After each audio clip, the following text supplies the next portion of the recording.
Oh, don't you look good now? You've got Sears swagger. If you lived through the 70s, you know fashion was a wild ride. Some trends had us rolling our eyes until we found ourselves wearing them too. So stick around because we're counting down 15 bizarre 1970s fashion trends everyone hated until they wore them. You might just spot one you forgot you loved.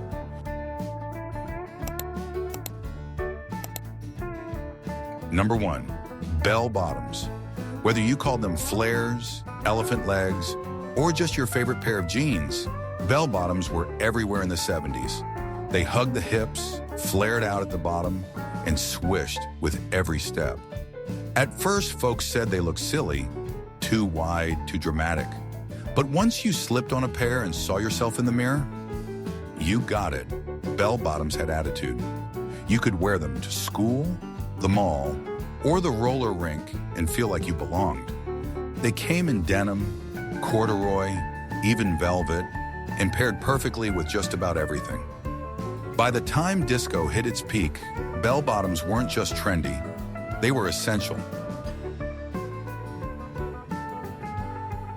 Number 2, tube tops. Just a simple band of fabric, but in the 70s, it was a whole attitude. At first, parents weren't thrilled. Too revealing, too risky. But that didn't stop anyone. Worn with ditto jeans, a satin bomber, and maybe a scarf in your hair, tube tops became the look of summer. You couldn't wear them to school, of course. But once that last bell rang, off came the button-up and out came the real outfit. At the mall, the roller rink, or hanging out on the porch, that little top said one thing. You were ready to be seen. Number 3, polyester and leisure suits. Loud, shiny, and hotter than a summer barbecue, polyester suits were everywhere. At first, folks called them tacky, too synthetic, too flashy. But then came the disco craze, and suddenly wide lapels and flared pants were the height of cool. Powder blue, mustard yellow, plaid, you name it, someone wore it.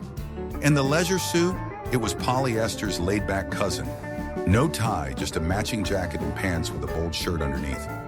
You'd wear one to a dinner party, the local bar, or even just to feel sharp walking down the street. It squeaked, it itched, it didn't breathe. But for one shining moment, it was everything. Number 4, jumpsuits. One piece, head to toe, easy to throw on, hard to ignore. At first, people laughed. It looks like a mechanic's uniform, they'd say. But then jumpsuits hit the disco floor and everything changed. Sleek, form-fitting, and just flashy enough.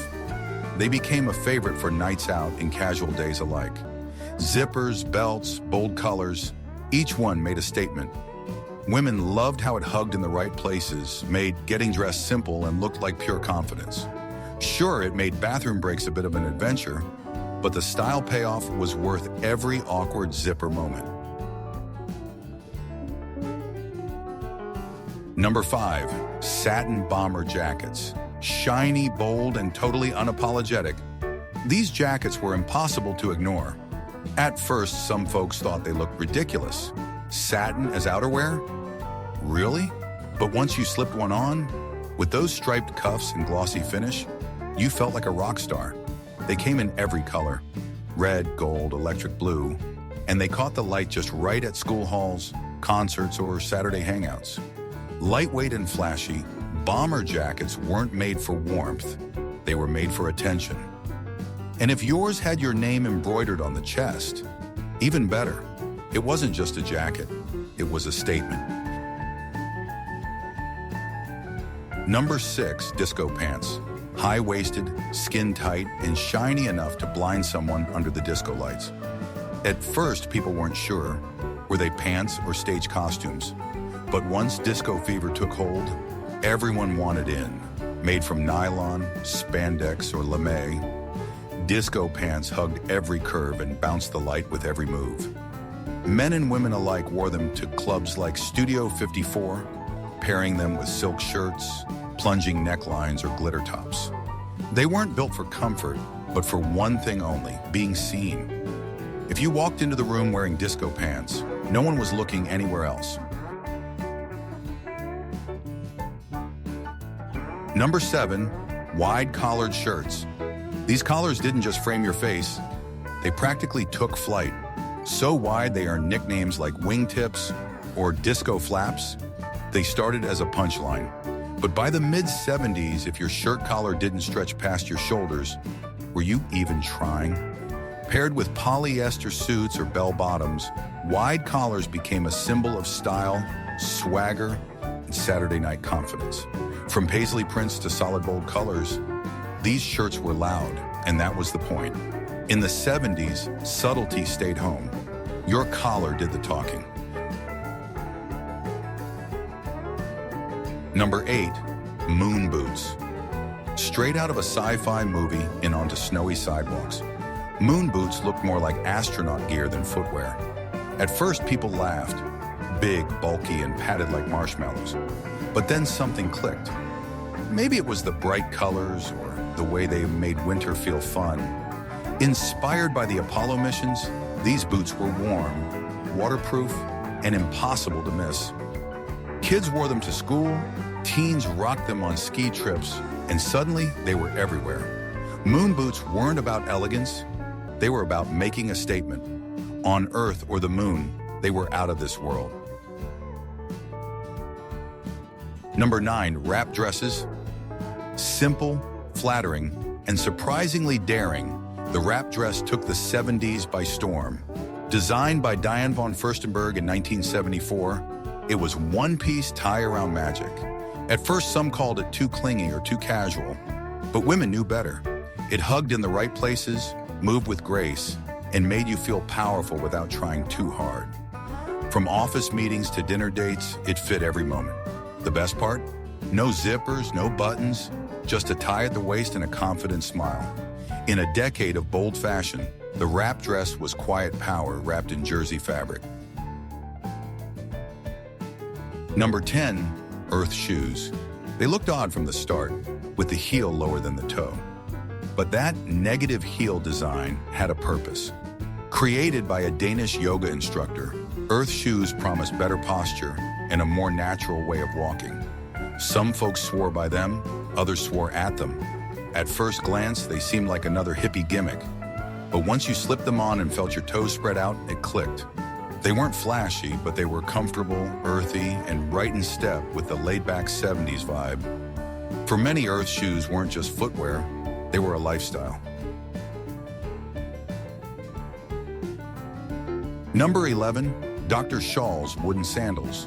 One leather strap, one wooden sole, and a sound you'd never forget. These sandals were stylish, minimal, and absolutely unforgiving. Every step echoed with that signature clip-clop, whether in school hallways or at the mall. Girls loved them, despite the ankle smacks and toe cramps, because they looked clean, cool, and European. At first, people complained, too hard, too loud, too painful. But that didn't matter. If you weren't wearing Dr. Scholl's, you were probably wishing you were. In a decade of loud fashion, these sandals made their statement with every step. Number 12, glam rock fashion. Loud, glittery, and gender-defying, glam rock wasn't just a sound, it was a look.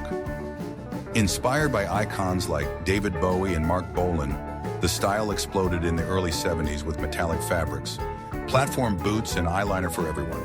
At first, it shocked parents and puzzled neighbors, but for teens craving expression, it was electric.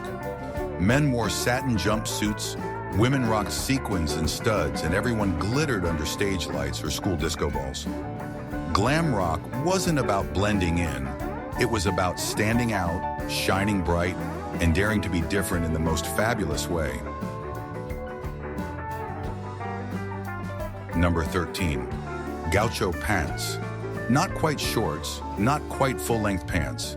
Gauchos were their own thing entirely. Cropped mid-calf with a wide, flowy leg, they offered a mix of comfort and flair. At first, folks didn't know what to make of them. Too short for winter, too long for summer, but paired with tall boots and a fitted top, Suddenly they looked effortlessly chic. Denim, corduroy, even ultra suede, gauchos came in every fabric imaginable. Girls wore them to school, shopping trips, and casual get-togethers. They weren't made for the disco floor, but they owned the sidewalk. In a sea of bell-bottoms, gauchos carved their own stylish lane. Number 14, granny dresses. Long, loose, and trimmed with lace, these dresses looked like they belonged in a frontier cabin. At first, people joked, were we dressing like our grandmothers now? But in the 1970s, granny dresses became a quiet rebellion. In a world of mini skirts and disco flash, these high-neck, ankle-length frocks stood out for their modesty. With floral prints, puff sleeves, and ruffled hems, they felt vintage, romantic, and oddly fresh. Girls wore them to school, church, and even prom. They weren't flashy, but they had charm. And for a while, dressing old-fashioned was the coolest thing you could do. Number 15, lettuce hem edges.